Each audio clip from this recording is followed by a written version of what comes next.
All right, so earnings season continues to unfold, and many of the big tech stocks have already shared their Q1 results.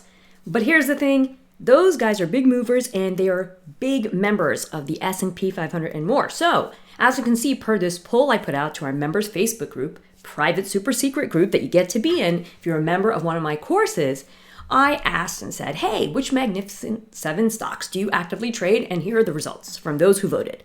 So you can see the big winner was Tesla. And I'm going to start by doing a video on that. And I'm going to do a new video for each of the other stocks over the coming days. So let's head over to the chart of Tesla. So here we have the monthly chart of Tesla. Every candlestick, these red and green bars, are representing an entire month of price action. And if you want to learn my cool, super secret nano Gann twist on candlesticks, be sure to join me Tuesday, May 7th at 4:30 p.m. Eastern. I'm doing a special presentation on these techniques, some of which will be demonstrated in the charts I'm about to show you. Now, on this monthly chart of Tesla, you can see that last month, April 2024, we traded lower, held at a very important level when it comes to Gann candlesticks approach, and have been attempting to recover higher, still beneath April's high and above April's low. So far in May, quiet start, right? A few trading days in.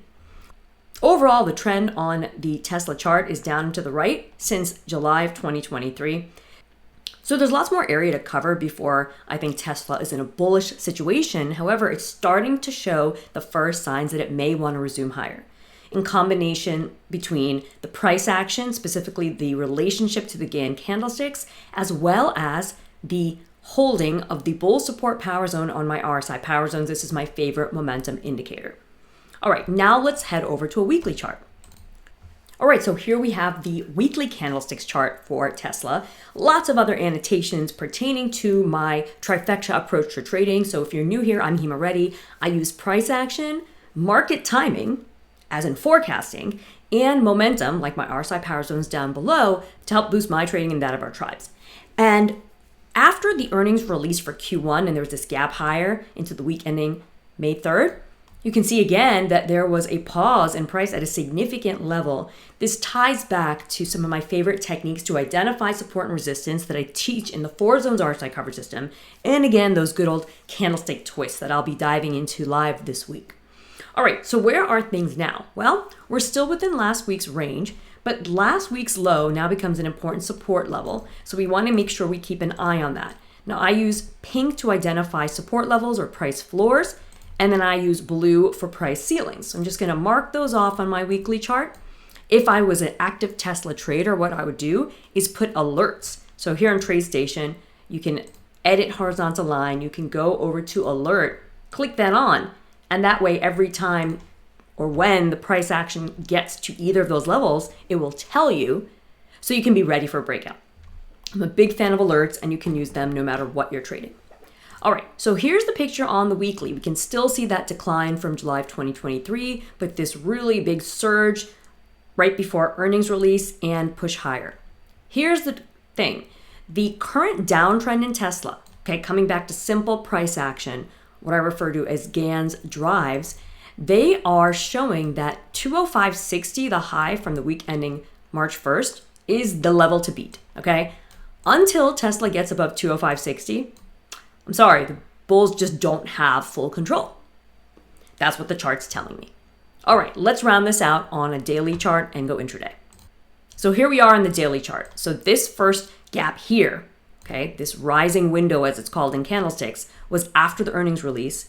Market went a little bit higher and then it gapped again. Now it has corrected lower and is attempting to resume higher.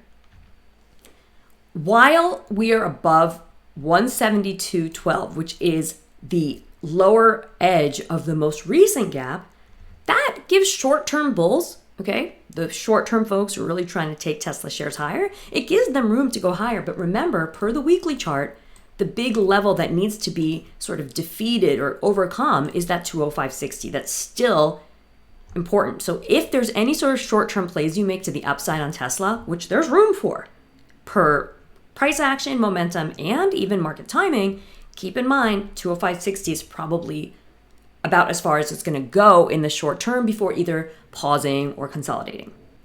Okay, now we're going to take this daily chart and change it to 60-minute so I can keep all these annotations intact. All right, let's look down here and see. These are intraday candlesticks, right? So we still have our big level marked up above, the gap from the daily chart, and you can see that there has been a resumption higher off the 176.02 low. And check this out. This is holding right in the bull support power zone after peaking in the bull resistance power zone.